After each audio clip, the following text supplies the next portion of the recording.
강원도가 코로나19 오미크론 유행 감소세에 따라 중환자 병상을 줄이는 등 일반 의료 체계로 전환을 추진하고 있습니다.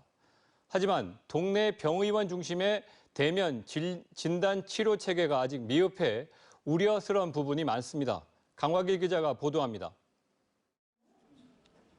지난 3월 셋째 주 하루 평균 1,700명을 정점으로 강원도의 코로나19 확진자는 2달 사이 1,400명 수준으로 10분의 1가량 줄었습니다. 이처럼 환자가 줄면서 확진자 의료 관리 체계도 달라지고 있습니다.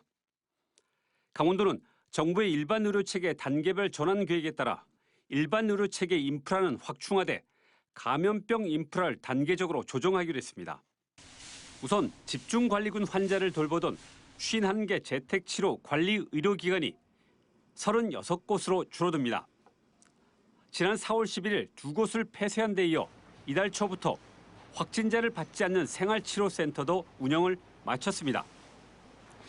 최대 1,297개를 확보한 감염병 치료 병상도 단계별로 축소합니다. 원주의료원의 준중증 환자 병상 15개를 줄인 데 이어 오는 23일부터는 강원대병원의 중환자 병상 등 19개를 다시 줄입니다. 입원 수요가 낮은 중등증 병상 767개 가운데 417개를 줄여 일반 격리 병상으로 전환했습니다. 대신 투석과 분만, 소아 등 특수병상 83개는 당분간 유지하기로 했습니다. 전환기가 된다 하더라도 확진자에 대한 그 병상 배정이라든지 재택 치료라든지 이런 것은 도에서 일정 부분 계속해서 유지할 계획입니다. 이와 반대로 동네 병의원 중심의 진단 치료 체계를 마련하고 대면 진료를 확대합니다. 하지만 현장은 벌써 아우성입니다. 일단 외래 진료센터가 턱없이 부족합니다.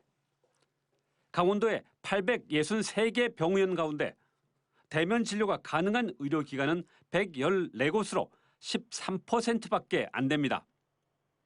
일반 환자와 확진자 간 동선 분리, 별도 진료 공간, 환기 등 감염 관리 여건을 갖추기 힘든 동네 병원이 여전히 많습니다.